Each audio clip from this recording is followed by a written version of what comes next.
मृदा की समस्याएं जैसे आपने जरूर मृदा और काली मृदा की समस्याओं को देखा है, लगभग उसी तरीके से लगभग मृदाओं में समस्याएं कोई ना कोई स्थानीय स्तर पे, लोकल स्तर पे आपको देखने को मिलेंगी ही मिलेंगी। ठीक है, तो ऐसे में थोड़ा सा हम लोग देख लेते हैं। कहीं पे मरुस्थलीकरण का विस्तार तेजी से हो रहा है, बंजर भूमि का विस्तार हो रहा है, कहीं पे जल जमाव की ज़्यादा समस्या है, कहीं पे लवणीकरण एवं क्षारीकरण की समस्याएं बहुत ज़्यादा है, कहीं पे अपरदन की समस्या है। ठीक है, हर मृदा किसी न किसी रूप में संकट का सामना करती है या कर रही है। तो उन सबको समेकित रूप से सारी मृदाओं को हम लोग इकट्ठा करके यहीं पे सारी समस्याएं को देख लेंगे। उसके बाद में मृदा संरक्षण के प्रयास, ठीक है, ये भी यहीं पे देख लेंगे। चलिए इसमें पहला लिखिए, पहला क्या लिखिए, थोड़ा सा भूमिका टाइप करेंगे थोड़ा सा। देखिए, मृदा एक अमूल्य प्राकृतिक संसाधन है। मृदा एक अमूल्य प्राकृतिक संसाधन है।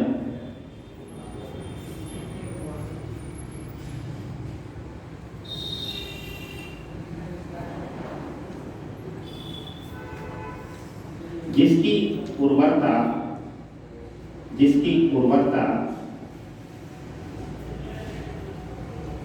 न केवल कृषि के उत्पादन एवं उत्पादकता को प्रभावित करती है,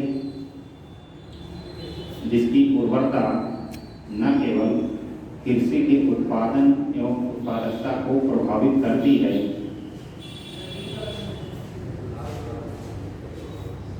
बल्कि वनस्पतियों के विकास को भी प्रभावित करती है।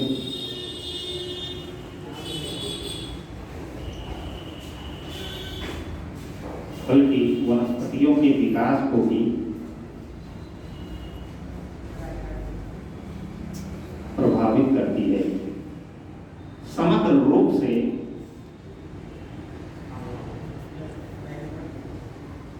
किसी भौगोलिक प्रदेश की मृदा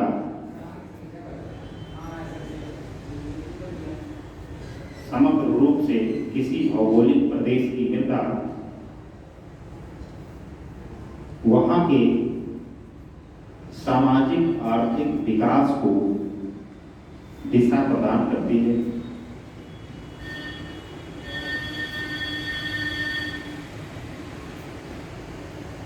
वहां के सामाजिक आर्थिक विकास को दिशा प्रदान करती है।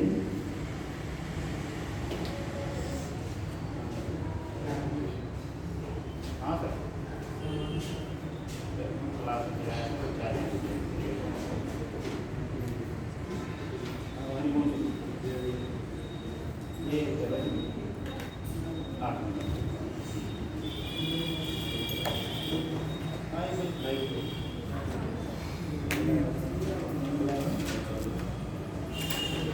क्या लिखे हैं? सामाजिक आर्थिक विकास को दिशा प्रदान करती है। कि जो भी प्राकृतिक संसाधन होते हैं, ठीक है, वर्तमान में लगभग सभी जितने भी प्राकृतिक संसाधन हैं, चाहे जल को ले लीजिए, पर्वत पहाड़ को ले लीजिए, मैदान को ले लीजिए, खनिज संसाधनों को ले लीजिए, सभी किसी न किसी प्रकार के संकट का या चुनौती का सामना कर रहे हैं। और ये ऐसा प्राकृतिक संसाधन है मृदा, ये किसी भी क्षेत्र विशेष के सामाजिक आर्थिक विकास को दिशा दे देगा। ऐसा नहीं कि केवल कृषि की उत्पादन और उत्पादकता उससे जुड़ी, ठीक है, किसी भी क्षेत्र में कृषि की उत्पादन एवं उत्पादकता तो प्रभावित होगी ही होगी, वहाँ पे वनस्पतियों का विकास इससे प्रभावित होगा। और समग्र रूप से अगर आप देखेंगे तो किसी भी क्षेत्र में कितना डेवलपमेंट होगा, कितना जीवन का स्तर ऊंचा होगा, ये काफ़ी हद तक वहाँ की मृदा पर निर्भर करता है। उदाहरण स्वरूप उत्तर प्रदेश को ले लें। उत्तर प्रदेश में अगर आप पश्चिमी उत्तर प्रदेश की मृदा देखें तो जलोढ़ मृदा का विस्तार, ठीक है, मौसम भी जलवायु भी वहाँ की ठीक ठाक, वर्षा वगैरह भी हो जाती है। वहाँ का सामाजिक आर्थिक विकास देख लीजिए। ठीक इसके पलट बुंदेलखंड का आप देख लीजिए, ले आओ, ठीक है, एक इसके उलट आप बुंदेलखंड का देख लीजिए। बुंदेलखंड में क्या स्थिति है? सामाजिक आर्थिक रूप से पिछड़ा हुआ क्षेत्र। और पिछड़ा हुआ क्षेत्र इसलिए है वहाँ की मृदा अनुपजाऊ है, जलवायु दशाएं प्रतिकूल हैं, लोगों का पलायन बहुत होता है, ग्राउंड वाटर लेवल बहुत नीचे चला गया। अब बात में छोड़ो, ग्राउंड वाटर लेवल जो है बहुत नीचे चला गया है। ठीक है, तो अभी क्या है, ये मूल रूप से मृदा की बात है जो, ठीक है। हालांकि मृदा ही नहीं और चीज़ें भी जुड़ेगी, जलवायु विभाग भी जुड़ेगी, लेकिन एक मौलिक कारक के रूप में मृदा बड़ी भूमिका निभाती। पूर्वांचल में चले आई, पूर्वांचल में मृदा की स्थिति ठीक ठाक, तो सामाजिक आर्थिक दृष्टि से बहुत पीछे नहीं। अगर आप श्रेणीकरण करेंगे तो पहले स्थान पे अगर पश्चिमी उत्तर प्रदेश होगा, तो दूसरे स्थान पे निर्विवाद रूप से पूर्वांचल होगा, तीसरे स्थान पे आपका बुंदेलखंड जाएगा। अगर सामाजिक आर्थिक विकास के दृष्टि से देखेंगे तो उत्तर प्रदेश में तीनों प्राकृतिक भूभागों में, ठीक है, ये चीज़ें आपको पाई जाएंगी। अब पूरे भारतवर्ष की मृदा में, ठीक है, अगर कॉमन समस्याएं बोलेंगे, जैसे स्थानीय स्तर की जो समस्याएं थी, आप जरूर मृदा में देखे हैं कि पंजाब के होशियारपुर में चोसपतन की संभावना है, हरित क्रांति के क्षेत्रों में रे कलर की समस्या है। ठीक है, तो अगर आप कॉमन समस्याएं ढूंढेंगे सारी मृदाओं की, तो 5-6 ऐसी समस्याएं जो पूरे भारतवर्ष में लगभग सभी मृदाओं की समस्याएं हैं, तो वही जो हम यहाँ पे डिस्कस करेंगे। तो थोड़ा सा एक आध चीज़ ऐसी रहेगी, उसमें थोड़ा डिटेल भी रहेंगे। चलिए कि भारतीय मृदा में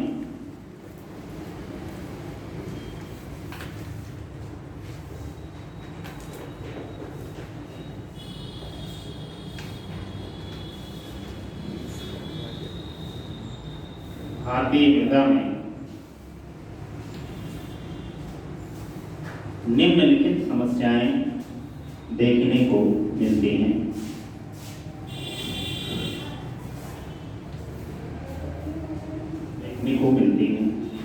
पहली समस्या जो हर जगह कॉमन है, जल जमाव की समस्या।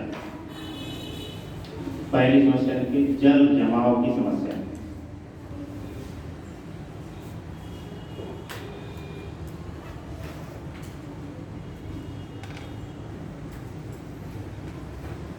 अब किसी भी क्षेत्र में जल जमाव ये नुकसानदायक है वहाँ की मृदा के लिए।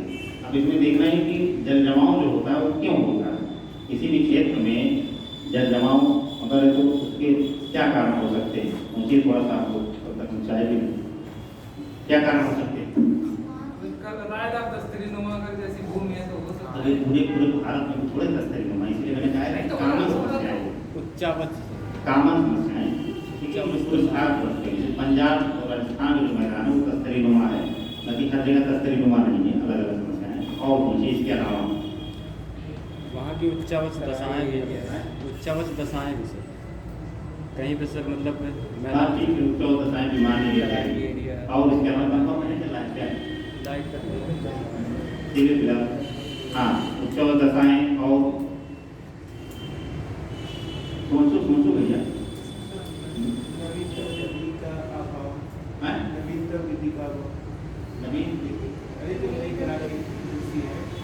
हरित क्रांति, इनका कहने का मतलब अत्यधिक जल का उपयोग समय से वही कृषि करते हैं, उसमें नवीनता परंपरागत कृषि जहाँ पे होती है।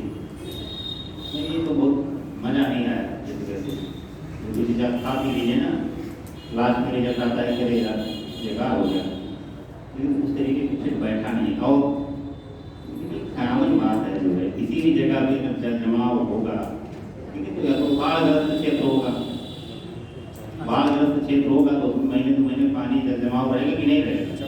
ठीक है, अभी पूरे पूर्वांचल में देखिए, पूरा पूर्वांचल बाढ़ की दशा से ग्रसित है। दूसरा कारण ये हो सकता है कि कई ऐसे क्षेत्र भारत में हैं जहाँ के ग्राउंड वाटर का जो लेवल है बहुत ऊपर है। ठीक है, तो कोई अगर आदमी एक लोट भरा हुआ है, खाया है 15-20-40 पूरी सब्जी दाल चावल, और फिर के उसको दे दोगे तो खा पाएगा।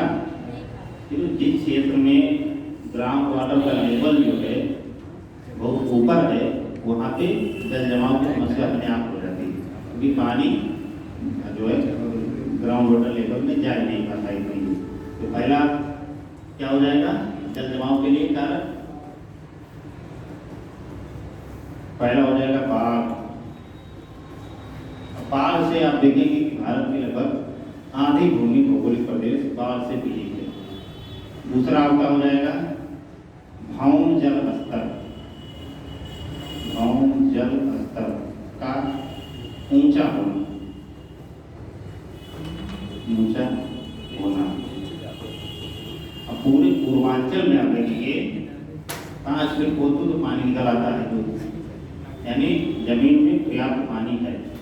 ठीक है, अब ऊपर कितना पानी भरा रहेगा, जमीन पहले से प्यास बुझ चुकी है, ठीक है, तो उसमें पानी सोखेगा नहीं, तो अपने आप जल जमा हो जाएगा। दूसरा कारण, तीसरा कारण हो सकता है जल निकासी की व्यवस्था जो है वो ठीक ना हो, क्योंकि शहरीकरण जो आज के समय में अनियोजित शहरीकरण हुआ है, ठीक है, अनियोजित शहरीकरण का मतलब कि नियोजित ढंग से शहर नहीं बताए गए। नियोजित शहर का मतलब हो गया जैसे स्मार्ट सिटी का कॉन्सेप्ट है। स्मार्ट सिटी के कॉन्सेप्ट में क्या है, नहरों का, जैसे कि 90 डिग्री पे जैसे सड़कें मुड़ेंगी, बारिश से फिक्स है। क्या बता रहे हो, रुक जाते स्मार्ट सिटी में निकासी व्यवस्था होगी, ये भी होना चाहिए।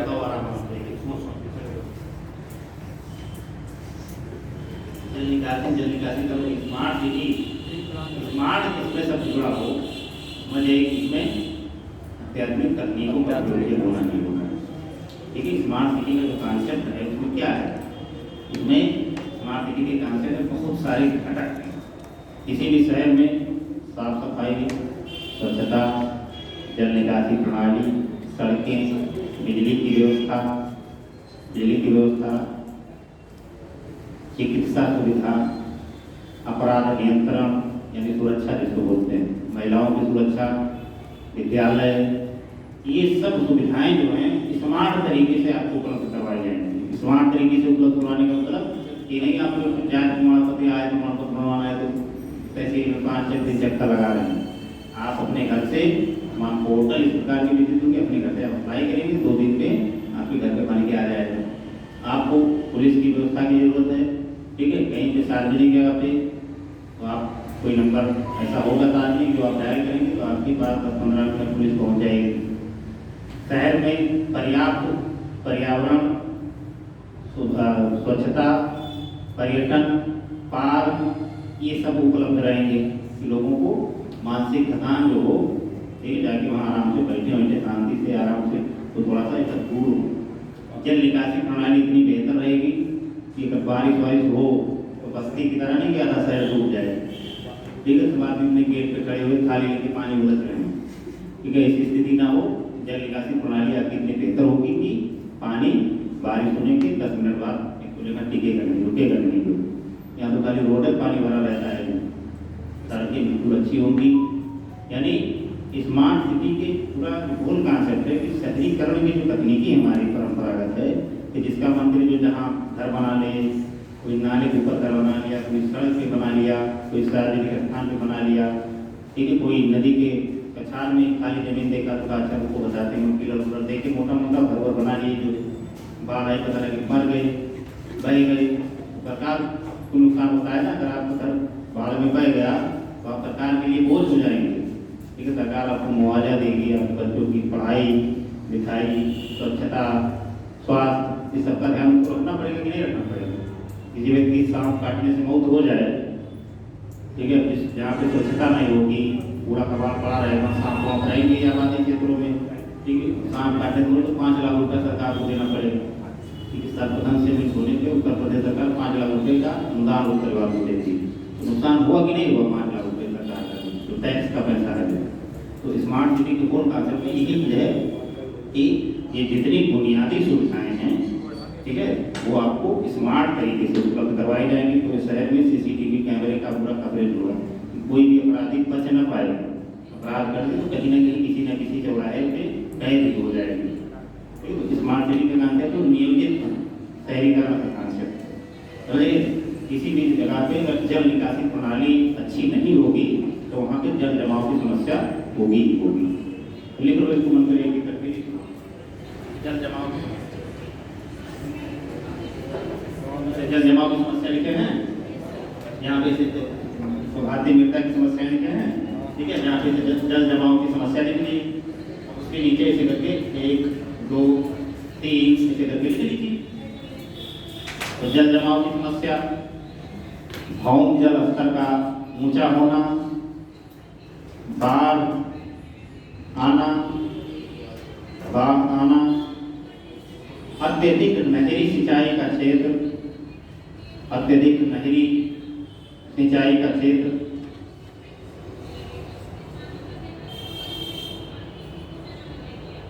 समुचित अपवाह का विकास न होना, समुचित अपवाह का विकास न होना,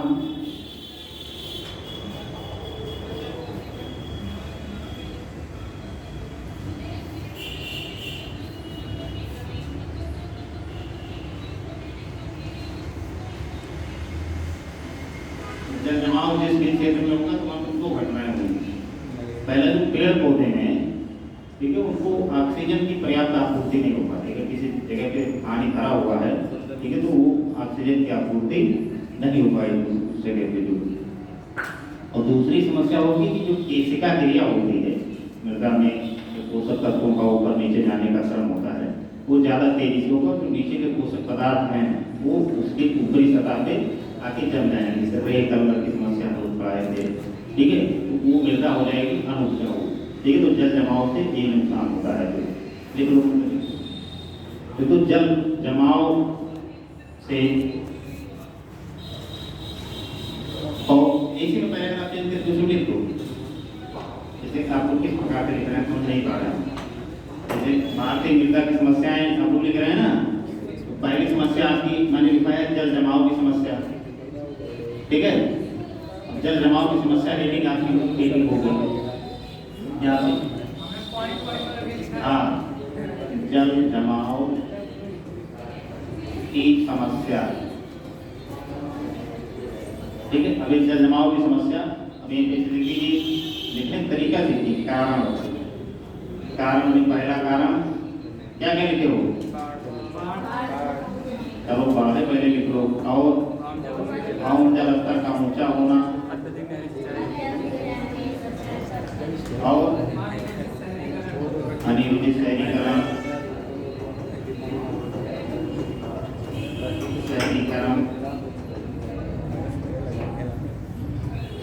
अपवाह प्रणाली का, अपवाह प्रणाली ठीक ना होना, ठीक ना होना, और हाँ अत्यधिक नहरी सिंचाई का क्षेत्र, अत्यधिक नहरी सिंचाई के क्षेत्र, ठीक है। अब ये जितने भी क्षेत्र हैं यहाँ पे जल जमाव की समस्या आपको प्रायः देखने को मिलेगी। अभी तरह के लिए पैराग्राफ चेंज कर लो, वहीं लिख दो कि जल जमाव वाले क्षेत्रों में जल जमाव की समस्या के बाद बना लो, जल जमाव के क्षेत्रों में पौधों की वृद्धि के लिए, जल जमाव वाले क्षेत्रों में पौधों की वृद्धि के लिए आवश्यक मात्रा में ऑक्सीजन की आपूर्ति नहीं हो पाती, आवश्यक मात्रा में ऑक्सीजन की आपूर्ति नहीं हो पाती है।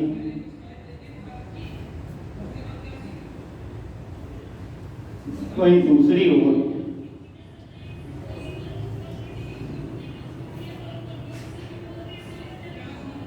केशिका क्रिया के अधिक होने से, वहीं दूसरी ओर केशिका क्रिया के अधिक होने से, वहीं दूसरी ओर केशिका क्रिया के अधिक होने से मृदा के ऊपरी सतह पर, केशिका क्रिया के अधिक होने से मृदा के ऊपरी परत पर लवण एवं क्षार के अंश, लवण एवं क्षार के अंश बढ़ने लगते हैं,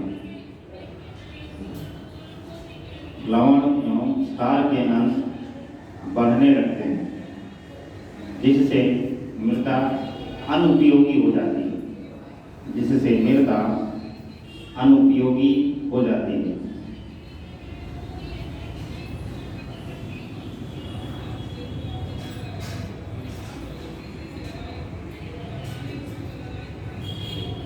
दूसरा जो समस्या भारतीय मृदा की आपको आमतौर पर दिखाई देगी, ठीक है, वो भी इसी से मिलती जुलती समस्या है, लेकिन इसको अलग से हम लोग लिखेंगे।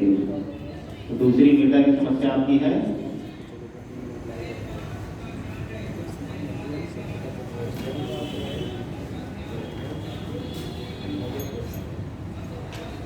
देखो मृदा में लवणीकरण एवं क्षारीयकरण दूसरी समस्या है।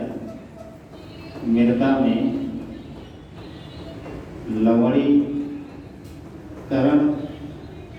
एवं क्षारीयकरण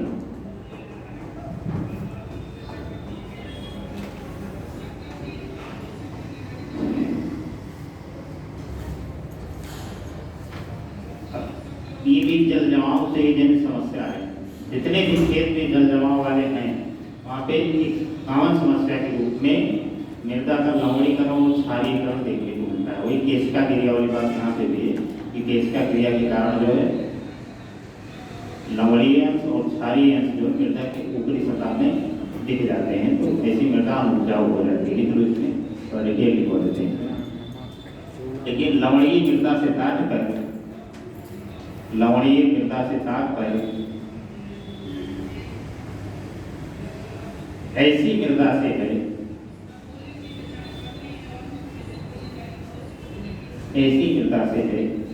जिसमें सोडियम सल्फेट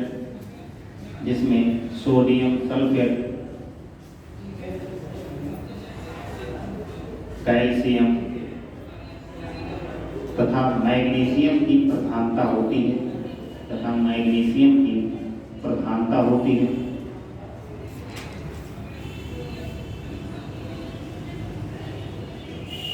जबकि क्षारीय मृदा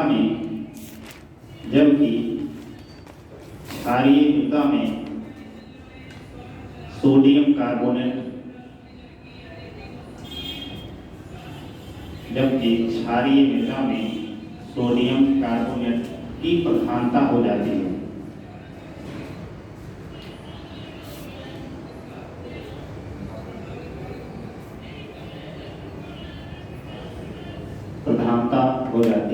भारत में पश्चिमी एवं पूर्वी तटीय मैदानों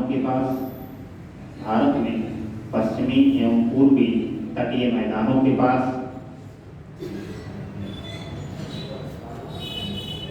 अधिक जल जमाव वाले क्षेत्रों में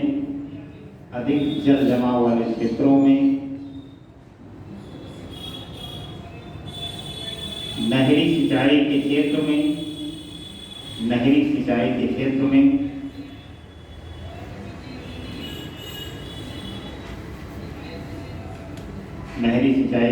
में मृदा में लवणीकरण एवं क्षारीयकरण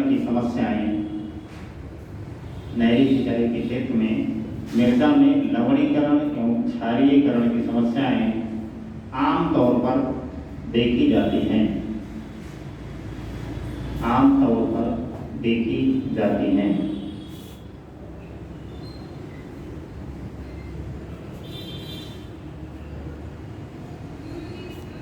दो समस्याएं हो गई। तीसरी समस्या आपकी मरुस्थलीकरण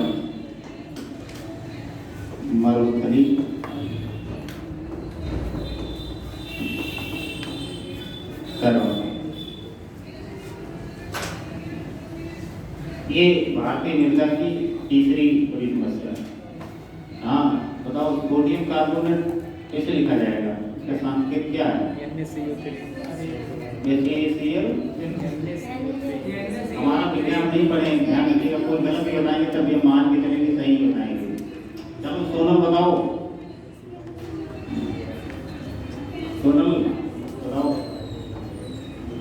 इससे पूछ लें हम। CHL, very good. उसको बताने दो, अभी कुछ और संशोधन करेंगे। इतने हल्के हमको थोड़े देंगे। बताओ सोनम बता रहा हूँ। H2L, N2HL, हाँ बहुत सही। यह तो इसमें रह गई है। और कुछ बताओ सुगंधा। राजनीतिक विज्ञान में मजबूत हो, विज्ञानों का बेड़ा ले दे के करती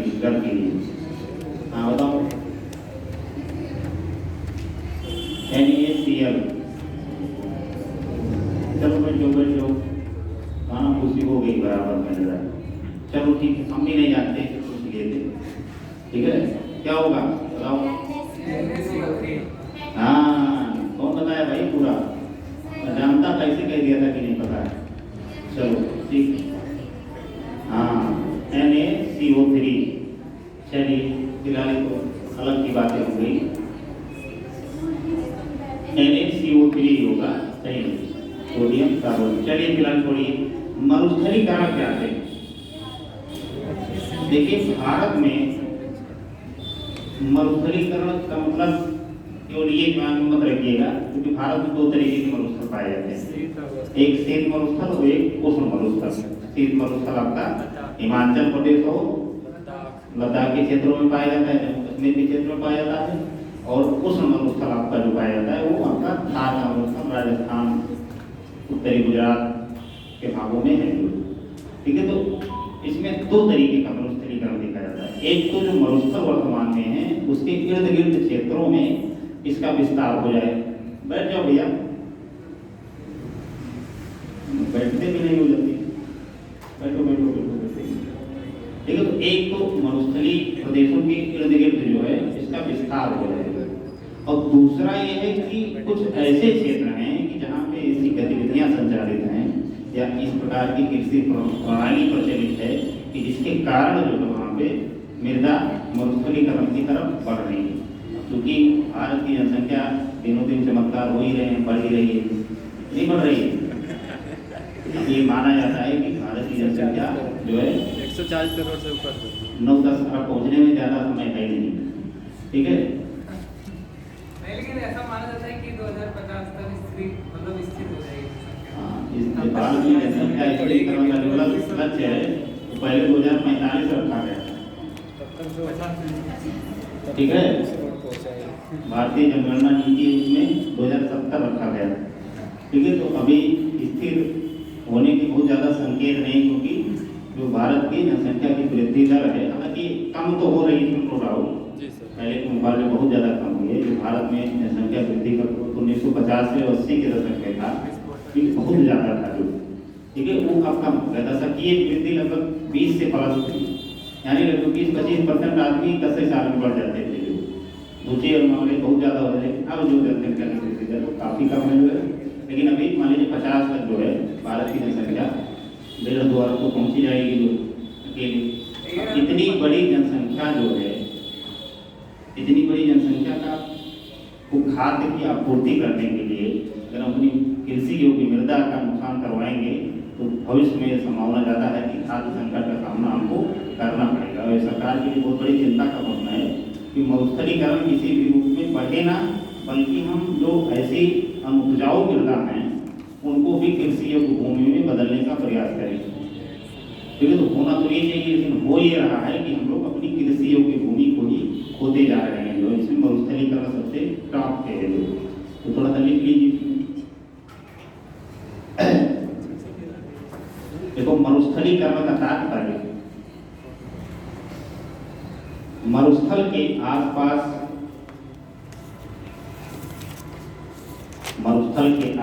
के क्षेत्रों में मरुस्थलीय मृदा के विस्तार से है,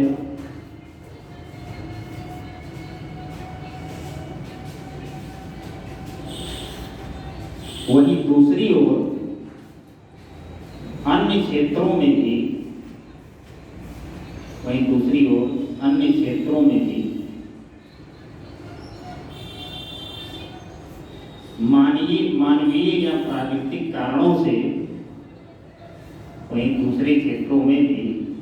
मानवीय या प्राकृतिक कारणों से उपजाऊ मृदा का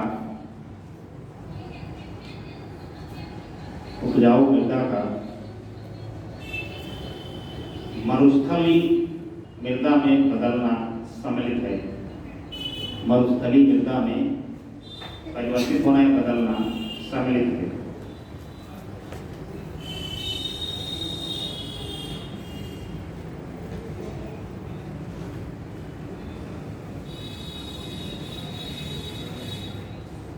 भारत सरकार इसरो के सहयोग से, इसरो और तमाम सारे संस्थानों के सहयोग से एक एटलस जारी करती है, इसका नाम है भारतीय भूमि उपयोग एटलस। ठीक, उसमें कई संगठन शामिल होते हैं, मृदा सर्वेक्षण संगठन, भूमि उपयोग नियोजन ब्यूरो और उपग्रह में आंकड़े लिए जाते हैं इसरो वगैरह के। फिर उसमें भी हाल का जो डाटा है मेरा 18-19 का डाटा है जो, उसमें अगर आप देखेंगे तो भारत की जो कृषि योग्य भूमि है, ठीक है, उसमें निरंतर जो 2-3 दशकों का अध्ययन करेंगे तो निरंतर उसमें वृद्धि होती जा रही है। बल्कि होना क्या चाहिए कि हमको अपनी कृषि योग्य भूमि को बढ़ाना चाहिए, लेकिन इसके उलट जो हो रहा है कि हमारे यहाँ मरुस्थलीकरण मृदा का विस्तार हो रहा है। अब इसमें विस्तार होने के कई कारण हैं। पहला कारण तो मानसून से जुड़ा है। कई ऐसे क्षेत्र हैं जहाँ पे वर्षा कभी नहीं होती थी मानसून के परिवर्तन से, अब वहाँ बाढ़ की स्थिति होती है। अब कई ऐसे प्रदेश हैं कि जहाँ वर्षा खूब होती थी, वहाँ पे अब सूखे जैसी स्थिति है।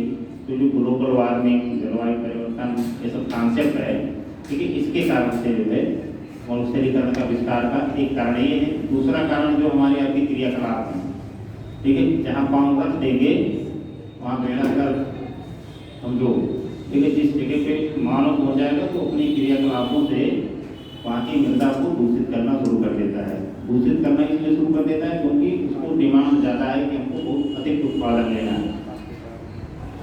जैसे केरल का मैंने उदाहरण दिया था, केरल का कासरगोड जिला, वहाँ पे काजू वगैरह की खेती होती है और तमाम धान की खेती होती है। तो वहाँ की कृषकों ने पेस्टिसाइड और तमाम ऐसे रासायनिक उर्वरकों का प्रयोग इतना अंधाधुंध तरीके से किया कि वहाँ पे कैंसर, बच्चों में विकलांगता, महिलाओं में तमाम जन्म संबंधी समस्याएं, इस प्रकार की समस्याएं बिल्कुल आम हो गई।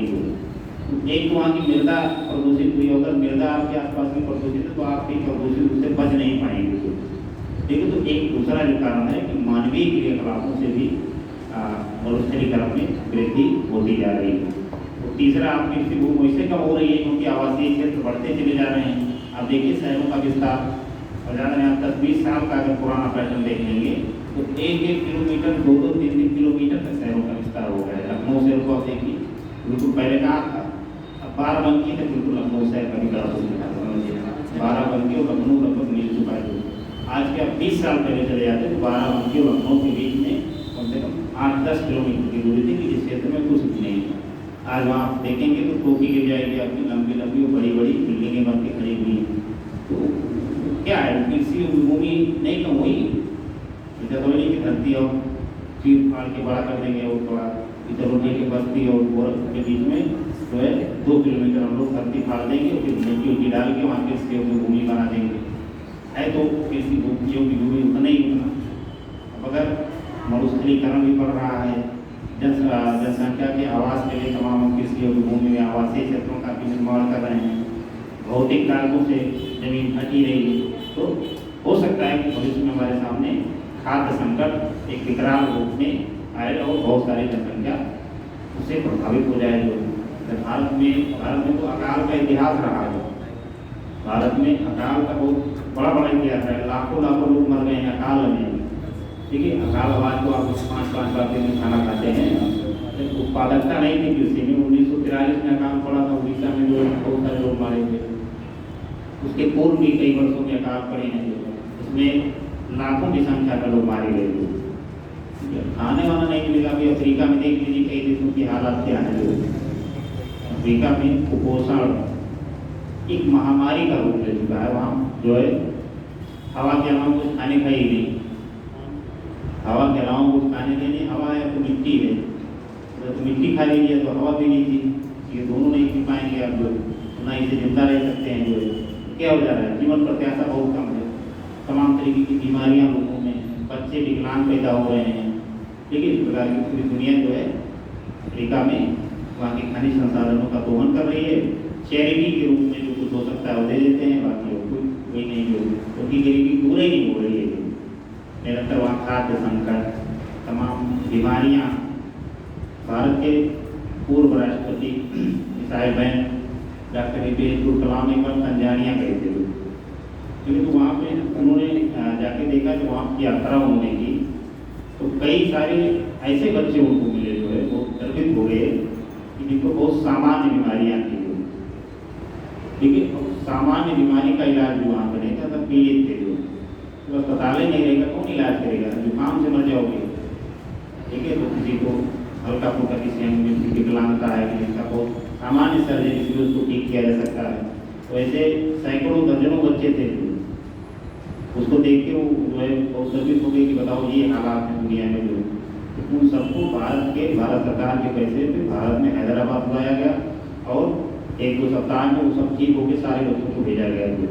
तो जो भारत में या ऐसे देशों में जहाँ पे ठीक ठाक आर्थिक विकास हुआ है, सामान्य आर्थिक विकास भी हुआ है, ठीक है, वहाँ पे जो सामान्य बीमारियाँ जिससे कोई मरने में खतरा ही नहीं है, ठीक है, उस बीमारी से लोग वहाँ मर जा रहे हैं। नहीं, जैसे जैसे आर्थिक विकास होता है वैसे वैसे बहुत गंभीर बीमारियाँ भी जो लाइलाज थी उनको माना जाता है, तो उनका भी इलाज उपलब्ध हो जाता है। जैसे कैंसर से अभी आज के समय में क्या है, कैंसर लगभग लाइलाज है। कैंसर के इलाज भारत में बहुत कम जगहों पे, जैसे टाटा हॉस्पिटल मुंबई में सबसे पहले वहीं पे कैंसर वगैरह का इलाज शुरू हुआ भारत में। अगर किसी को होता है तो सबसे पहले वही भागता है जो, बाकी यहाँ सब जो उसे ऊपरी ट्रीटमेंट देते हैं, आप मुंडी दवाई बोलते हैं, लेकिन तो जल्दी ठीक नहीं होता है। लेकिन आज से 10 साल पहले अगर किसी कैंसर हो गया तो परिवार वाले पहले हटाते थे कि चलो काम कराना, क्योंकि कोई मतलब ही नहीं दवा कराने का, और डॉक्टर भी ले जाकर क्या कहते थे, ले जाए भैया खिला पिला दो, जो खिलाना है बस, 1 महीने मेहमान आए वो, तो आदमी क्या करेगा, ले आएगा और क्या करेगा, फेंक आएगा वहीं पे। भाई आपके परिवार का सदस्य है, कोविड को छोड़ दिया जाए तो ऐसा कोई उपवास ही नहीं मिलता है जो है कि लोगों ने अपने परिवार को छोड़ा, जो कोविड में तो छोड़ दिए लोग। अब जो बीमारियां लाइलाज है उसका इलाज आज के समय में उपलब्ध है जो है। अगर उस बीमारी से आज के समय में अगर कोई जो है टाइफाइड से मर जाए या जापानी इंसेफेलाइटिस से मर जाए, मलेरिया से मर जाए, पेचिस से मर जाए, तो ये अपने यहाँ क्या सामान्य बीमारियाँ हैं ना। तो किसी को ऐसा बीमारी हो जाए तो बहुत घबराने की जरूरत भी नहीं है, आज के तुरंत इलाज उपलब्ध है। आप डेंगू हो जाए, ठीक है, इसमें अगर कोई मर जा रहा है तो माना जाएगा कि वहाँ की स्थिति जो है चिकित्सा व्यवस्था है उसमें बड़े प्रश्न खड़े हो सकते हैं लोग। अपने अगर मान लीजिए गंभीर बीमारी से मर रहा है तो भाई सब हर आदमी मर रहा है, जो वो भी मर रहे हैं, जुकाम से किसी की मौत हो जाए तो क्या माना जाएगा, जो कि बहुत ही विफलता स्थिति है चिकित्सा व्यवस्था की। जहाँ पे भी इस प्रकार की व्यवस्था होगी कि जहाँ पे मृदा किसी प्रकार से ज़्यादा अति प्रदूषित होगी, उन क्षेत्रों में ये सब उदाहरण आपको जो है दर्जनों मिल जाएंगे पूरी दुनिया में, और भारत में भी ऐसे उदाहरण तमाम मौजूद हैं। समझिए, हरित क्रांति के प्रदेश का उदाहरण दिया था, कैंसर ट्रेन चलती है जो है राजस्थान और पंजाब के जो शहरों के इतने लोगों को कैंसर का इलाज कराने को ट्रेन का नाम कैंसर ट्रेन रखी है। कहीं ना कहीं से मृदा के अतिशय दोहन और अनियोजित दोहन का ही परिणाम है। अगले मरुस्थलीकरण में क्या लिखे हैं, हो गया लास्ट, मरुस्थलीकरण लिखे हैं तो थोड़ा इसमें भी लिखिए। भारत में आज़ादी के बाद से मरुस्थलीकरण रोकने के लिए भी बहुत सारे कार्यक्रम योजनाएं शुरू कराई हैं जो है, लेकिन उसका 2-4 का उदाहरण लिख लीजिए यहाँ पे तो ठीक रहेगा। जैसे भारत में मरुस्थलीकरण के विस्तार को रोकने के लिए, मरुस्थलीकरण के विस्तार को रोकने के लिए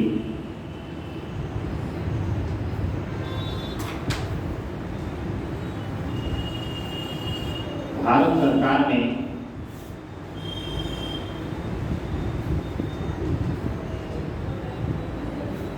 कई कार्यक्रम संचालित किए हैं। भारत सरकार के द्वारा कई कार्यक्रम संचालित किए जा रहे हैं।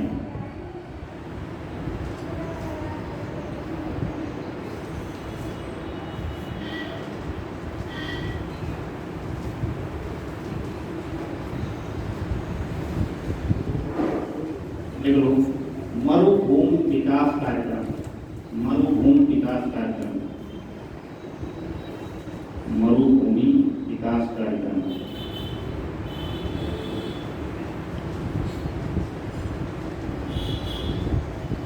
अब ये कार्यक्रम मरुभूमि विकास कार्यक्रम, ये जो भारत में मरुस्थलीय क्षेत्र हैं, ठीक है, उन्हीं के इर्द गिर्द चलाया गया। उन्हीं के यहाँ लगभग 227 ब्लॉकों में कार्यक्रम भारत सरकार के द्वारा चलाया जा रहा है कि जो मरुस्थल वर्तमान में है शीत और उष्ण दोनों, इनका विस्तार ना हो पाए उसके लिए उसके चारों तरफ जो है पौधे जो है पौधारोपण बड़े व्यापक पैमाने से करवाया गया। ठीक है, इसी प्रकार से जो वहाँ की मृदा है हवाओं के द्वारा उड़ के जो गैर मरुस्थलीकृत भूमि है उस पर ना आ पाए। तो ये कार्यक्रम भारत में 70 के दशक में ही चलाया गया। दूसरी योजना का नाम लिखो।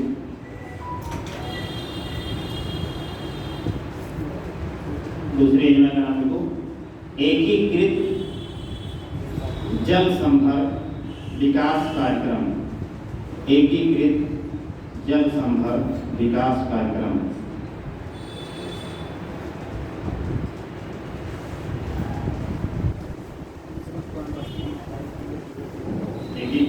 ये भी 70 के दशक में 74-75 में चलाया गया कि मरुस्थलीकरण के विस्तार को रोका जाए। तीसरी योजना का नाम लिखो, समेकित बंजर भूमि विकास कार्यक्रम। समेकित बंजर भूमि विकास कार्यक्रम। समेकित बंजर भूमि विकास कार्यक्रम लिख दूं?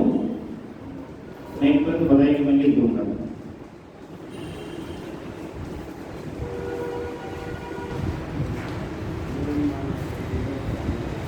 एक और लिख लीजिए लास्ट।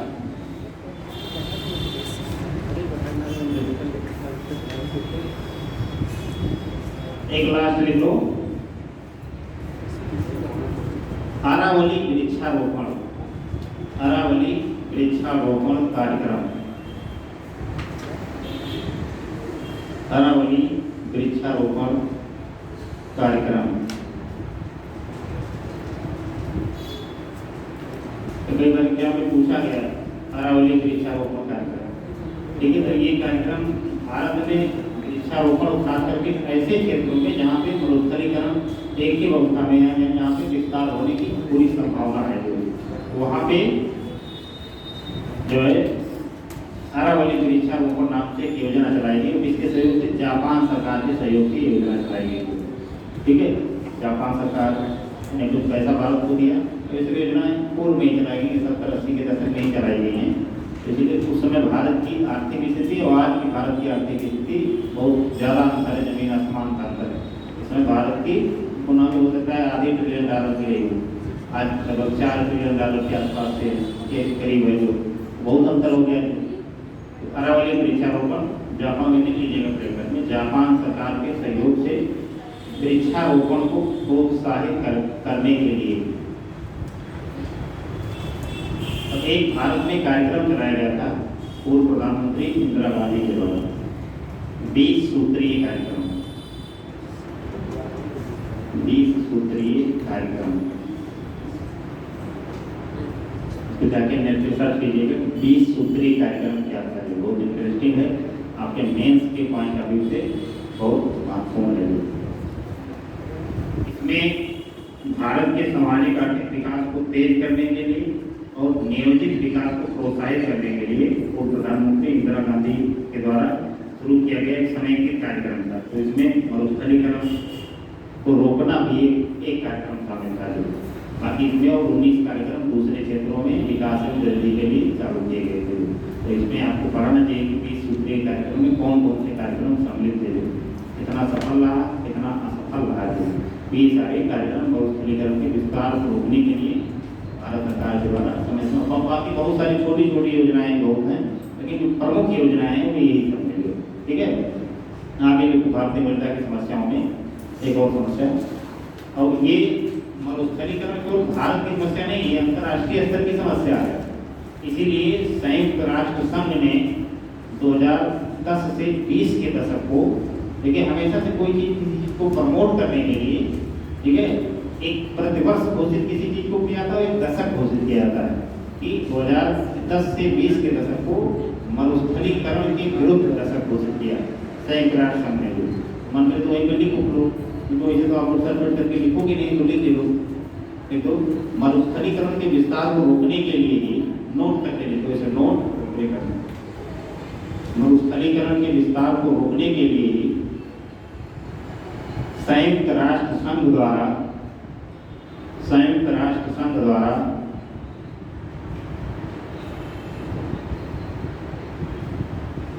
संयुक्त राष्ट्र संघ द्वारा 2010 से 20 के दशक को 2010 से 20 के दशक को मरुस्थलीकरण के विरुद्ध दशक मरुस्थलीकरण के विरुद्ध दशक घोषित किया गया था ये हो जाएगा कि 24 चल रहा है तो और सारे दशकों को आप लोग याद किए जाइए घर पे। देखिए 2020 से लेके 30 तक के इस दशक को मनाया जा रहा है। 20 से 30 हाँ, तो जो है वर्ष में भी मनाया जाता है कि 2024 को इस वर्ष के रूप में मनाया जा रहा है। जैसे पिछले साल भारत के सुझाव पर 2023 को किस वर्ष के रूप में मनाया गया था? कैसे 2023 को संयुक्त राष्ट्र संघ ने किस वर्ष के रूप में मनाया था? मोटे अनाज के हाँ, भारत के सुझाव पे संयुक्त राष्ट्र संघ ने 2023 को मोटे अनाजों का वर्ष मनाया था। Millets year, international year of millets के रूप में मनाया गया था। यानी जो मोटे अनाज हैं, ठीक है, इनको और प्रोत्साहित किया जाए क्योंकि लोग जो है बीमार हो रहे हैं पिज्जा वगैरह खा के लोग, और मोटे अनाज जो है उनकी डिमांड घट रही है लोग, ठीक है। और उससे तमाम तरीके की बीमारियां भी होती हैं, किसानों का नुकसान भी होता है क्योंकि मोटे अनाज को बहुत तरह प्रेफर नहीं कर रहे हैं।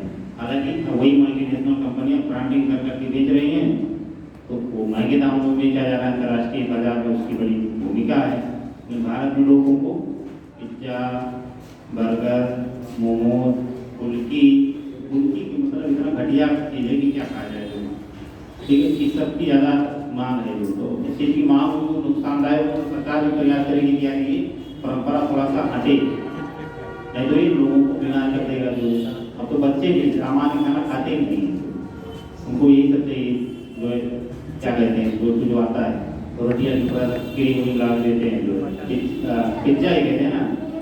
ये सब बिल्कुल ब्रांडिंग में होते जो तमाम इंटरनेशनल कंपनियां मैकडोनल्ड और भारत की तमाम देसी कंपनियां भी समय सामने, इनके रेस्टोरेंट में आप पता लगेगा कि 250, 300, 400 रुपये का एक पिज्जा मिलेगा आपको, और कुछ नहीं रहेगा उसमें, केवल रोटी रहेगी, थोड़ा सा चीज डाल देंगे, 4-5 टू पनीर का उसमें करो भून के डाल देंगे, और कुछ एक आध चटनी उटनी डाल देंगे, उसी को जो है ओवन में पका देंगे, ले आएंगे। जो भारत के लोग बड़े चाव से खाएंगे कि अरे हम लोग बहुत बड़े आदमी हैं और हमसे बड़ा कोई है नहीं, और हमसे अत्याधुनिक आदमी कोई नहीं है क्योंकि हम इसे खा रहे हैं जो, ठीक है। तो वही 2-4 साल खा लेते हैं, मरते हैं, अस्पताल में मिलते हैं, ठीक है। तो 2-4 लाख खर्च करके तो इलाज करवाते हैं।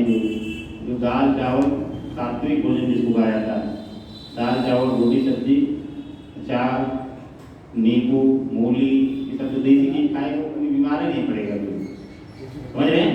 लेकिन ये सब लाखों करोड़ों रुपए की बिजनेस, इस सब में जो भी कंपनियां इन्वॉल्व हैं, ठीक है, वो लाखों करोड़ रुपए का बिजनेस करें। भारत में देखिए ओला कह रहे हैं, स्विगी, जोमेटो, सब भारत की स्टार्टअप है। बहुत पुरानी कंपनी है, तो 5 साल 7 साल पहले शुरू की गई है, तो गई 2015 में, कुछ 2017 में, ठीक है। इनका केवल काम ये है कि आपको रेस्टोरेंट नहीं है, इनका काम केवल ये है कि आप ऑनलाइन ऑर्डर करेंगे इनके प्लेटफॉर्म पे, इनका कोई व्यक्ति जाएगा जो इनका एजेंट होगा। जैसे आप मान लीजिए APN कार्य से आपने ऑर्डर किया, तो जो पास में रेस्टोरेंट होगा उनका जाएगा व्यक्ति जो है भाई लोग काम के लिखा रहेगा पीछे जोमेटो, ठीक है, जाएगा वहीं बगल के रेस्टोरेंट से, वो ठेले से ला रहा है कि रेस्टोरेंट से अच्छे ला रहा है, किस तरीके से बना है किस तरीके से बना है, वहाँ से उठाएगा और आपको लाके दे देगा। अब इसमें पता लगेगा, मान लीजिए आपने कोई 100 रुपये का प्रोडक्ट मंगवाया, 100 रुपये का प्रोडक्ट होगा, उसकी एक्चुअल जो बात होगी वो 40 रुपये की, 40 रुपये, बाकी जो 60 रुपये होगा यानी जिस दुकान से लेंगे वो 40 रुपये का देगा। अब 30 रुपया ले लीजिए, 30 या 40 रुपया ले लीजिए आपकी जो कंपनी जोमेटो और जो कौन सी और बोल रहे स्विगी, ये सब 40 बोलेगी तो 20 रुपये जो लेने जाएगा उसको दे देगी और 40 से, ठीक है। अब बताओ इसको कुछ करना ही नहीं है, इसको खाली लैपटॉप लेके अपने ऑफिस में बैठे रहना है, 40 रुपये उसको ले लेना है, ठीक है। जो बना रहा है, मेहनत कर रहा है, सब कुछ उसको मिल रहा है 40 रुपये, और जो बेचारा धूप में गया है, लेके आया है, बारिश हो रही है, धूप है, ठंडी है, उसमें लेके उसको मिल रहा है 20 रुपये, ठीक है। तो इस प्रकार की कंपनियाँ देखिए सब जो है हजारों करोड़ की कंपनियाँ हैं जो भारत में, ठीक है। इसमें ट्रांसपोर्ट की कंपनियां हैं, ओला, उबर, ये सब तो मल्टीनेशनल कंपनियां बनी, फिराक से हो गई जो वो उबर है, वो भारतीय कंपनी है। ऑस्ट्रेलिया वगैरह में, लंदन वगैरह में जैसे शहरों में इसने अपना विस्तार कर लिया। जोमेटो, स्विगी, ये सब भारत के बाहर भी अब काम करना शुरू कर चुके हैं, जो ये सब स्टार्टअप थे जो, ठीक है। तो ये सब लाखों करोड़ रुपए की कंपनियां बनने की और हैं जो, क्योंकि इनकी ब्रांडिंग हुई और लोग किस चीज़ की डिमांड कर रहे हैं, वही बाजार है, वही मार्केट है जो, ठीक है, वही मार्केट है ना, बाकी और कोई नहीं मार्केट है जो। और लोगों को ये दिखाना है कि हम थोड़ा अलग किस्म के हैं, ठीक है। खाना वाना नहीं बना पाते हैं, ठीक है, लेटे ऑर्डर कर देंगे, घर पहुँच जाएगा, खा लेंगे अपना, ठीक है। वही कभी बनाएंगे नहीं जो है। तो ये आप लोग इस चक्कर में मत पड़ेंगे, जो घर गाँव से बाहर लगे रहते हैं शहर में, जो वो सब चीज़ ज़्यादा करते हैं जो, ठीक है। तो आप लोग जो भी लोग यहाँ कमरा वमरा किराया वगैरह लेके रहते हैं, तो ज़्यादा प्रोग्राम खाना बनिएगा, ठीक है, कि बिल्कुल महाराजा वाले फीलिंग ले रहे हैं, लेटे हैं और न पढ़ रहे हैं, न लिख रहे हैं, ये सब मंगा खा रहे हैं, तो आपकी शरीर भी बीमार होगी, पढ़ाई भी कुछ नहीं होगी, जो दोनों नुकसान हो जाएगा, वो आप झेल नहीं पाएंगे दोनों नुकसान जो। घर वाले कहेंगे कि अरे आप जैसे बाहर जाते हैं जैसे बीमार हो जाते, ठीक है, इसका कुछ चले जाओ, उसे कुछ समझ पड़े, क्योंकि इलाहाबाद में अधिकांश लोगों को बहुत ज़्यादा पथरी उतरी बहुत होती है।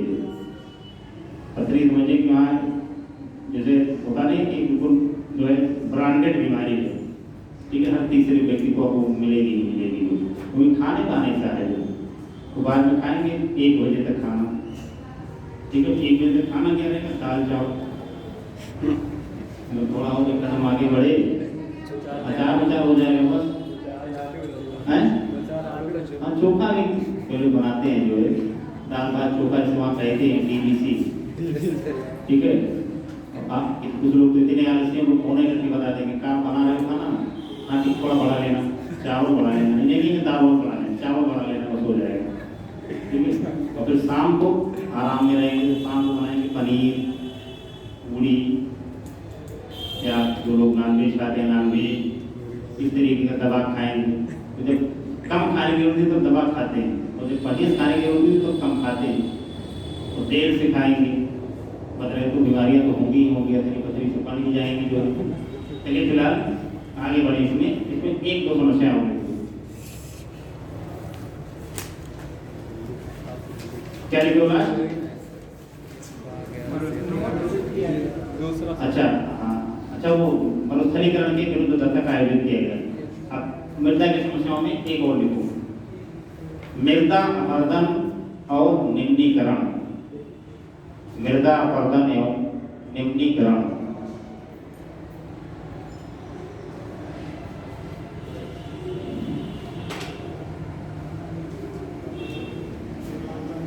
देखो मृदा अपरदन से तात्पर्य, मृदा अपरदन से तात्पर्य मानवीय एवं भौतिक कारकों के प्रभाव से, मानवीय एवं भौतिक कारकों के प्रभाव से, मानवीय एवं भौतिक कारकों के प्रभाव से मृदा के ऊपरी परत का, मृदा के ऊपरी परत का एक स्थान से दूसरे स्थान पर स्थानांतरित हो जाना,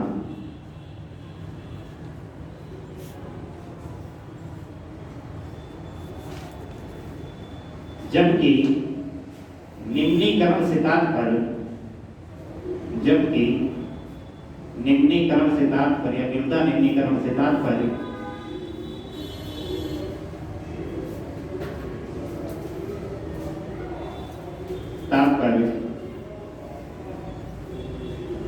मृदा के उत्पादक गुणों में कमी आने से किया जाता है। मृदा के उत्पादक गुणों में कमी आने से लिया जाता है।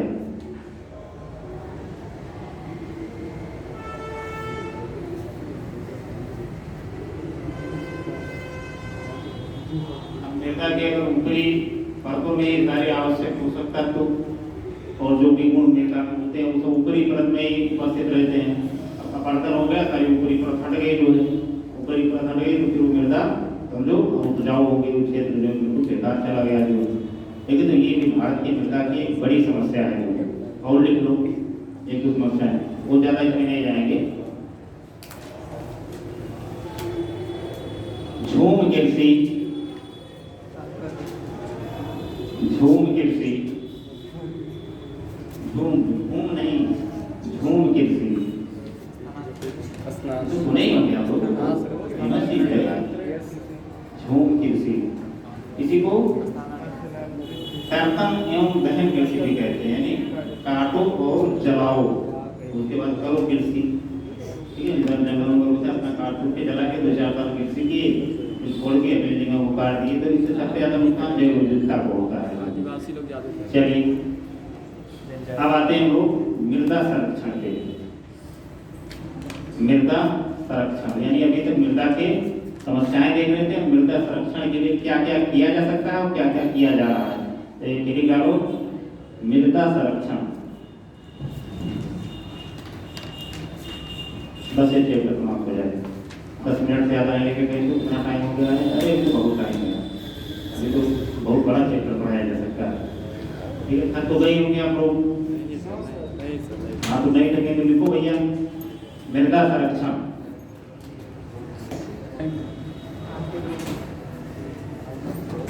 अब जो चीज संकट में है या जिसको समस्या है, ठीक है, उसके संरक्षण की भी बात उठेगी।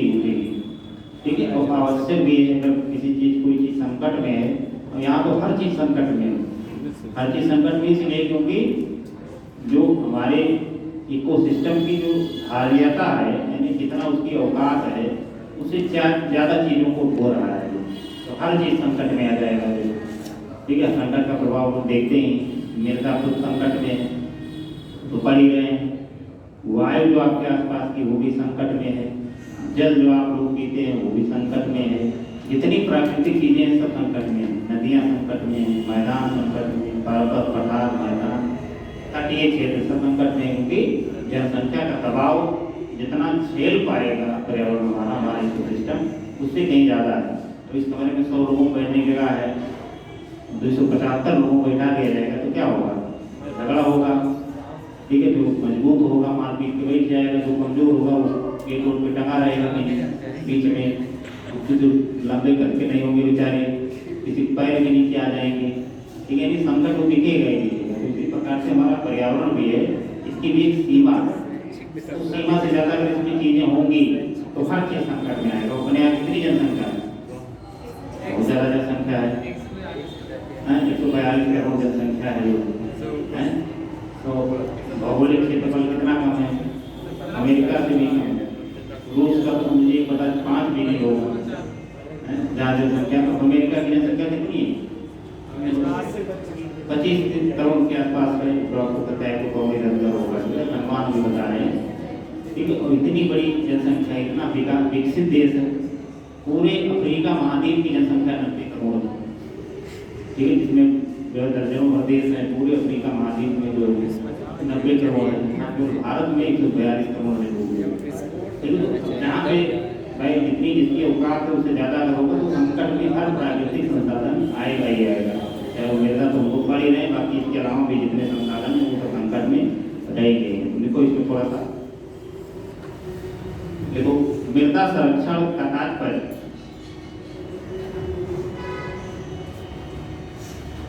मृदा संरक्षण से तात्पर्य मृदा अपरदन पर नियंत्रण रखते हुए, मृदा अपरदन पर नियंत्रण करते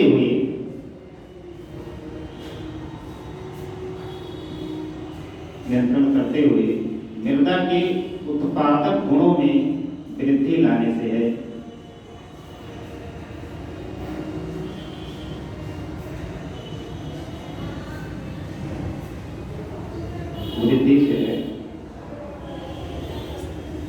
वृद्धि लाने से इसके लिए निम्नलिखित तरीके अपनाए जा सकते हैं।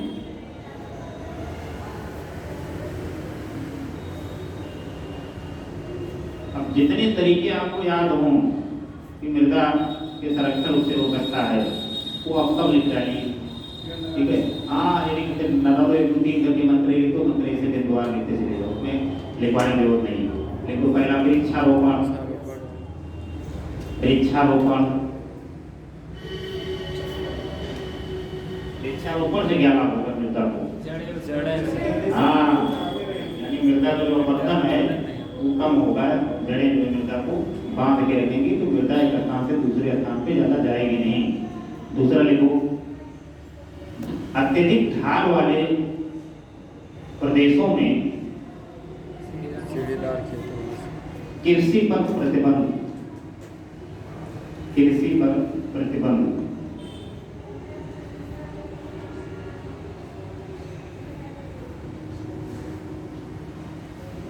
जहाँ पे ज्यादा ढाल होगा वहाँ पे कृषि कार्य होगा तो वहाँ पे जो कर्तन की क्रिया है बहुत ज्यादा होने लगेगी जो, ठीक है। इसलिए ज्यादा ढाल वाले प्रदेशों में कृषि कार्य ना किए जाए, खास करके ऐसे जो इको सेंसिटिव जोन है भारत के, वहाँ पे कृषि कार्यों में प्रतिबंध लगाया जाए और अन्य क्षेत्रों को प्रोत्साहित किया जाए। तीसरा, नियंत्रित पशुचारण, नियंत्रित पशुचारण तथा चारागाह का अलग से विकास,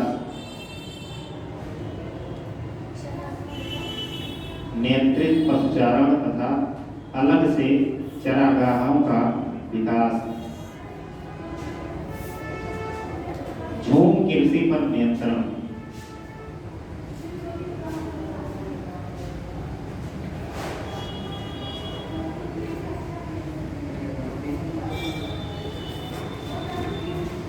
रासायनिक उर्वरक के स्थान पर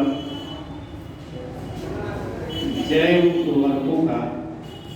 उर्वरकों को प्रोत्साहन, जैव उर्वरकों को प्रोत्साहन।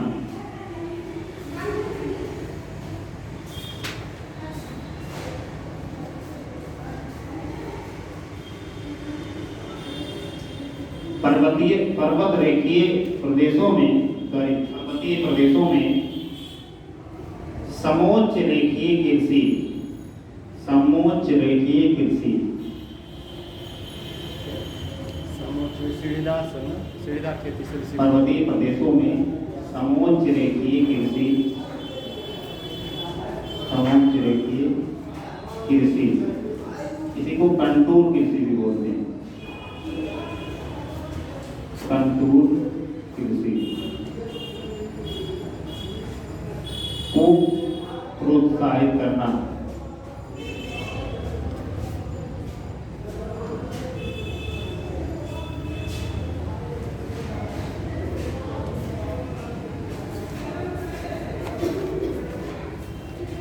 फसल चक्र को प्रोत्साहन, फसल चक्र को प्रोत्साहन। फसल चक्र को प्रोत्साहन देने का क्या मतलब हुआ? एक ही प्रकार के जब फसलों को बार-बार खेतों में बोया जाता है, जड़दार फसलों को, उसकी उर्वरकता हाँ ठीक है, एक ही प्रकार के फसलों को नहीं बार-बार खेत में तो पलटते रहना चाहिए, नहीं कभी करना कोई जहाँ जो फसल आपने उत्पादित होती है वो चक्र मत बनाइए, ठीक है, उसको बदलते रहिए। एक खेत में बार-बार धान गेहूँ चलेगा तो गड़बड़ा जाएगा, कभी अनार भी बो दीजिए, एक दो साल खेत पर आ जाए, ठीक है। या लगातार अगर साल तक खेती की है तो एक सीजन उसे छोड़ दीजिए, पड़ा रह जाएगा, घास वास को विकसित हो जाएगा, थोड़ा पोषकता जो है वो बनी रहती है। लगातार गहन कृषि करेंगे तो उसकी जो उर्वरक क्षमता है, उर्वरता है वो प्रभावित हो जाएगी। तो इसलिए सरकार कहती है कि आप फसल चक्र को प्रोत्साहित कीजिए। आगे लोग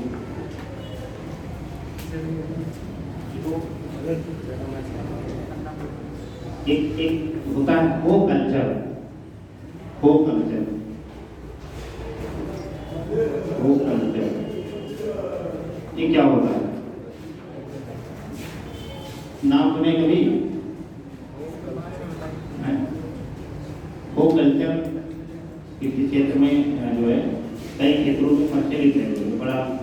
अच्छी जो है विधि है जो करता है। तो लिख लो, जैसे रात भर जो शीत गिरती है, ये तो वो कल्चर में होता है कि आप सुबह सुबह के जो है जो दीजिए, लेकिन रात में जो शीत गिरे ठीक है वो आपकी मृदा में मिल जाएगा, ठीक है, यानी जो नमी हो वो आपकी मृदा में बनी रहे, सनों के बाहर नीचे जुलाई कीजिए कि जो नमी उसके अंदर वो पहले निकल जाएगा। ये तो वो कल्चर को प्रोत्साहन दीजिए, वो कल्चर को प्रोत्साहन परिक्रमण करके दीजिएगा कि सुबह के शीत को मिट्टी में मिला देना, इसको अलग सेंस में मत ले जाइएगा, मिट्टी में मिला देना। हाँ,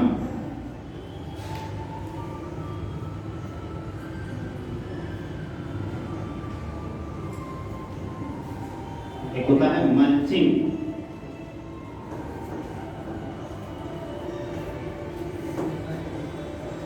मल्चिंग ऐसा यूपीएससी में ऐसे शब्दों को पकड़ता है कि जो किसी भी क्षेत्र में प्रचलित हो वहाँ के लोगों को उतना जो उस चीज़ के बारे में बात जो है ज्ञान ना हो, ठीक है। तो पूछेगा कि भारत में भारतीय कृषि प्रणाली में मल्चिंग शब्द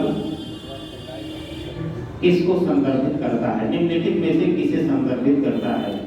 देगा बिल्कुल चार ऑप्शन इतना सटीक कि आप कंफ्यूज हो जाएंगे कि इसमें आखिर है क्या है। मल्चिंग क्या है?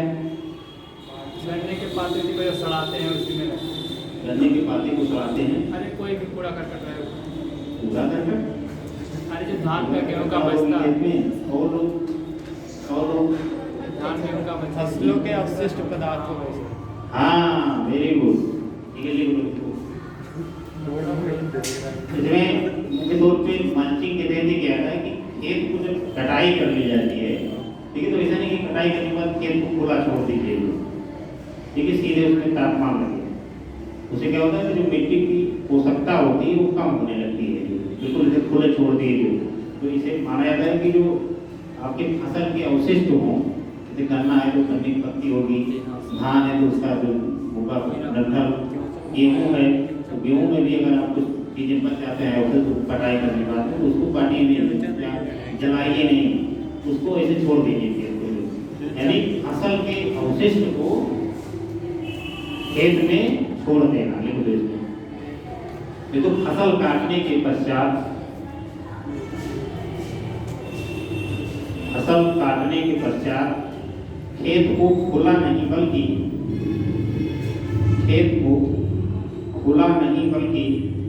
फसलों के अवशिष्ट से ढक देना चाहिए।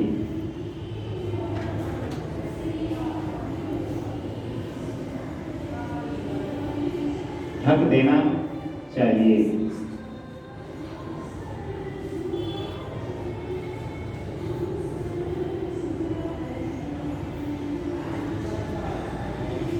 आप लोग तो खेती किसानी से जुड़े हुए लोग ही हैं, नहीं? हाँ, तो सरमाई और माई नहीं, खेती करना कोई बुरी बात नहीं है, ठीक है। हाँ, नहीं तो इससे जो तरह का इकोसिस्टम हमने यहाँ बनाया है कि कुछ कार्यों को बहुत घटिया किस्म का समझा जाता है, सर किसान तो ठीक है। शहर के कामों को थोड़ा मतलब उसको हाई लेवल का समझा जाता है। जैसे मैं अपने गाँव कहानी बताया था ना, उस दिन लोग यहाँ जाएंगे तो वहाँ भले गली गली में घूम के कुछ बेचे जो है सब्जी बेचे या कुछ नहीं करेंगे, यहाँ आएंगे कपड़ा वपड़ा नया हुआ सिलवा खाएंगे और यहाँ की वो अंग्रेजी बोलेंगे, अंग्रेजी मतलब शुद्ध हिंदी, ठीक है। वो भी शुद्ध हिंदी भी मानव जो शुद्ध हिंदी होती है वो नहीं, वहाँ की जो मतलब घटिया भाषा होगी, तेरे को मेरे को, वो सीख के आएंगे लोग, ठीक है। वो सीख के आएंगे, मारेंगे, पूरा मोहल्ले को पूरा प्रताड़ित कर देंगे लोग कुछ दिनों के लिए, ठीक है। तो वो नहीं, लीजिए को हाँ, खेती किसानी लिखना नहीं है, वैसे बोल दिया था, ठीक है। खेती किसानी से मतलब मूल बात ये है कि उससे जुड़े होने को आप जो है उसको ऐसा विषय मत मानिएगा कि बिल्कुल बहुत घटिया काम है। हमको तो सबसे बेहतर काम वही लगता है कि दुनियादारी नहीं होती, आप दूर रहिए, 15-20 बीघा खेत नहीं ले लीजिए, ठीक है, उसी में अपना दीवारों में चलो के करवा के उसमें खेती करवाइए, उससे प्राकृतिक माहौल में रहिए, आराम से खाइए पिए, खेती कीजिए, सबसे स्वस्थ रहेंगे, बढ़िया चीज़ खाइए, उर्वरकों का प्रयोग न कीजिए, धान, गेहूँ, बाकी सब्जियों की खेती कीजिए, सबसे बढ़िया प्राकृतिक माहौल में रहेंगे और दुनिया के झंझटों से दूर रहेंगे। जैसे शहरी जीवन शैली जो है बहुत ही घातक जीवन शैली है। शहरों में बीपी, शुगर, ये सब आम बीमारियाँ होती हैं। कोई 40 साल से प्लस का आदमी मिलेगा ही नहीं आपको जिसको ये दोनों में से एक ना हो। ठीक है, कई लोगों को दोनों हैं, ठीक है, और कई लोगों को एक है जो है। ठीक है, तो वो इसीलिए है क्योंकि शहरी जो क्षेत्र होता है या शहरी जो इकोसिस्टम होता है वो बड़ा तनावपूर्ण होता है। ठीक है, और शहरी क्षेत्र में लोगों को एक दूसरे से कोई मतलब ज़्यादा नहीं होता है। अगर आप मर गए घर में अकेले हैं तो फिर 15 दिन बाद मिलेंगे, जब बदबू आने लगेगी घर में से। ठीक है, तो पड़ोसी वाले कहेंगे आखिर कुछ तो बदबू आ रही है, कहाँ से आ रही है। ठीक है, तब वो आएंगे आपको, और वो भी तब नहीं, आपको खुद नहीं आएंगे। ठीक है, पुलिस को फोन करेंगे, वो आके बोलेंगे तो मैं मेरे यार तो मर गया, 5 दिन पहले मिला था हमसे जो है, मैं बोला भी नहीं था, मिला था जो है। ठीक है, जो कम्युनिटी कल्चर है वो शहर में कम देखने को मिलता है। कम्युनिटी कल्चर को खाली एक दुर्गा दशहरा में देखने को मिलता है, डीजे पे डांस करने के दौरान से, बाकी वो नहीं देखने को मिलेगा। और गाँव की जो शैली है, गाँव में कुछ आदमी इतने खलियर होते हैं, इतने मतलब इसको कह सकते हैं प्रचंड खलियर आदमी। हाँ, उनको अपने घर का काम छोड़ के बाकी सबके घर का कहानी देना है, किसके घर पे क्या हुआ, किसके घर पे क्या नहीं हुआ। एक तरह से पूरे गांव में 7, 8, 10 आदमी तरीके के होंगे। ठीक है, उनका एक जैसे कह सकते हैं कि अवैतनिक संवाददाता, यानी इनको बिना वेतन के एक तरह से पत्रकार है वो। तो सुबह 5 बजे जगेंगे नियमित रूप से, क्योंकि नींद भी ज़्यादा उनको आगे वाली नहीं है। पूरे गांव में सबका अपना अपना क्षेत्र बटा हुआ है, इनको जाके इम्तिहान बैठना है, इनको जाके इम्तिहान बैठना है, और उसके बाद में इतना करके फिर लौट आएंगे, 7-8 बजे घर पे आएंगे, चाय वाय पिएंगे। फिर कोई एक कामन स्थान होगा गांव का, जब पीपल का पेड़ होगा या चाय वाय का कोई टपरी होगा, दुकान होगी, क्योंकि वहीं सब बैठेंगे 9 बजे आसपास। वहाँ भी जाके एक आध पकौड़ी पूड़ी खाएंगे, और जो न्यूज पेपर आएगा उसको बिल्कुल इतना पढ़ देंगे कि टपड़ा हो जाएगा वो। ठीक है, जो होटलों पेपर आप देखेंगे कि वो उसकी हर जगह से कमर टूटी हुई होती है। उसके बाद पढ़ेंगे कि उसी 2-4 पकौड़ी खाएंगे और सारे गांव की सूचनाओं का एक दूसरे से आदान प्रदान करेंगे। ठीक है, और दोपहर तक क्या है, 1-2 घंटे के अंदर वो सारी सूचनाएं हर घर पे फैलने लगती हैं कि फलाने के यहाँ ये हो गया, धमाके के यहाँ ये हो गया। तो इससे क्या होता है, इससे फायदे भी है, ऐसा नहीं नुकसान केवल नहीं है। इससे फायदा होता है कि में जो कम्युनिटी कल्चर बहुत कुछ अच्छा लगा होता है। ठीक है, किसी को समस्या है तो लोग उसको संवेदना भी देते हैं, ऐसा नहीं खाली भरोसे नहीं करते हैं। ठीक है, और सुख दुख में एक दूसरे के सहभागी बनते हैं। शहर में ये चीज़ इसके ठीक उलट पाई जाती है। हालांकि जहाँ महानगरीय कल्चर में वहाँ की चीज़ें कम देखने को मिलती हैं, तो बस्ती में महानगर तो है नहीं, नगर के यहाँ तो गाँव भी नहीं लगता है।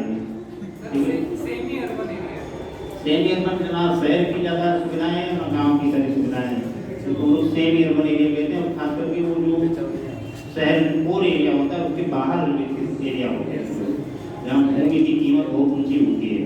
भूगोल में पढ़ाया गया है, इसको हमलैंड बोलते हैं। ठीक है, हमलैंड में क्या होता है कि वहाँ पे भूमि की कीमत बहुत ऊँची होती है, तो जो वहाँ के लोग होते हैं बिना इनकम के अपना खेत बहुत बेच देते हैं जो है। ठीक है, खेत बेच देते हैं, फिर उसके बाद रोजगार का संकट हो जाता है। जो उसमें भूगोल में पढ़ाया जाता है कि यहाँ के लोग जो है अपराधों में बहुत संलिप्त पाए जाते हैं जो। ठीक है, अपराधों में संलिप्त पाए जाएंगे, जो शहर के छोटे मोटे काम होंगे। ठीक है, यानी सहायक वाले काम जैसे कपड़े का काम, टेम्पो चलाना, ई रिक्शा चलाना, ऐसे कार्यों में जो आप देखते हैं जो सहायक के रूप में काम है, उन सारे कार्यों में लोग संलिप्त रहते हैं। ठीक है, तो शहरी कल्चर और गाँव का कल्चर दोनों भिन्न है, लेकिन हम लोग ना शहर में है ना गाँव में है। इसको क्या करेंगे, ना गाँव का पालन है और ना शहर का पालन है, दोनों के बीच का ही मानी आप है क्या कहें, बराबर ना कहिए इसको, लेकिन यहाँ कोई सुविधा अर्बन वहाँ दिखाई नहीं है नहीं, पक्के को छोड़ दिया जाए है क्या पूरे शहर में, ना तो ढंग का पार्क है कि जहाँ बैठ सके, ना तो ऐसा कोई चीज़ है कि आप जहाँ जाके सुकून से बैठ सकें, ना रोड सही है। तो 1 किलोमीटर रोड पे गए पूरा भूल से नहा जाएंगे आप, ठीक है, आप मालवीय रोड ऑफिस में चले जाइए, 1 किलोमीटर के चले जाएंगे तो एक परत जो है क्रीम की आपके लग जाएगी, लगाने की जरूरत ही नहीं है। ठीक है, सांस पहुँच गई तो टेबल वगैरह से आराम से पहुँच जाएगी। ठीक है, तो ये सारी समस्याएं आते हैं। इसमें एक दो समस्या और लिख दीजिए, समस्या नहीं सर, संरक्षण कृषि को प्रोत्साहन, संरक्षण कृषि के जैविक कृषि इसी के अंतर्गत आती है। संरक्षण कृषि को प्रोत्साहन। भारत देखिए, भारत में भारतीय जैविक कृषि मिशन, भारतीय तमाम तरीके से कृषि को जो है भूमिका है। जैसे भारत में एक बार हरित क्रांति शुरू की गई, सर आप जानते हैं कौन सी क्रांति शुरू करने की बात है? सदाबहार क्रांति। ठीक है, जैविक कृषि की क्रांति, क्योंकि जिसमें नुकसान कम हो गया, यानी उत्पादन आप कम कीजिए लेकिन नुकसान ज्यादा ना हो। ठीक है, एक बात और लिखिए, वर्षा जल का संचय, वर्षा जल का संचय, वर्षा जल का संचय। आप लोग जानते हैं रेन वाटर हार्वेस्टिंग में जाते हैं ना? जी सर। हाँ, कि जो वर्षा का जल है उसका संचय किया जाए। भारत में अभी देखिए जो है विगत वर्षों से एक योजना चलाई जा रही है, जो सरोवर हैं उनका सफाई की जा रही है। पोखरे जो हैं, तालाब वगैरह हैं, उनको सफाई के लिए वर्षा जल के समय उनमें भर जाए तो आसपास का जो ग्राउंड वाटर लेवल है वो मेंटेन रहेगा। अगर वो मेंटेन रहेगा तो मृदा में नमी बनी रहेगी। अगर नमी बनी रहेगी तो मृदा खराब नहीं होगी। ठीक है, जो नमी बनी रहेगी तो उसकी अपनी खास विशेषता है। नमी और जल जमाव दोनों अलग अलग बातें ध्यान रखिएगा। एक लास्ट और लिखिए, मृदा मानचित्र का निर्माण, मृदा मानचित्र का निर्माण, मृदा मानचित्र का निर्माण। आप डॉक्टर की दुकान पे जाते हैं तो सबसे पहले आपको सुई नहीं लगाना शुरू कर देता है कि लो भैया ये दवा खाओ तुरंत सही हो जाए। आप लोग पहले पहुंचे तो पहले बीमारी चेक करता है, इसको डायग्नोज करता है कि भाई समस्या आपको क्या है, कारण क्या है समस्या का, तब आपको दवा देता है। जब आप ये नहीं पता है कि कौन सी मृदा की समस्या क्या है तो जहाँ पर समस्या है वहाँ इलाज कुछ और कराए। जिसको बुखार है उसको पेचिस का इंजेक्शन दिया है, जिसको पेचिस है उसको टीबी का इंजेक्शन दे दिए, सब मर हो जाएंगे। ठीक है, इसलिए आप मृदा मानचित्र का निर्माण कीजिए और मृदा मानचित्र के निर्माण में तो ये बातें देखी जाएंगी कि कहाँ किस मृदा में किस प्रकार की समस्या है। ठीक है, उसके बाद में आप इलाज कीजिए, उसको नियोजन बोला जाता है। नियोजित तरीके से आप जो है मृदा का संरक्षण कीजिए। ठीक है, कहीं क्या अपरदन ज़्यादा प्रभावी है मृदा की समस्या तो वहाँ अपरदन को रोकने वाले प्रयास कीजिए आप लोग। कहीं पे मृदा में लवणीकरण है, क्षारीयकरण है, जिसका मतलब कि वहाँ पे जल जमाव की समस्या है तो वहाँ पे जल निकासी प्रणाली को दुरुस्त करने का काम कीजिए। इसी प्रकार से जो मृदा मानचित्र है उसका सीधा मतलब ये होता है। तो आपका मृदा वाला चैप्टर हुआ खत्म भैया।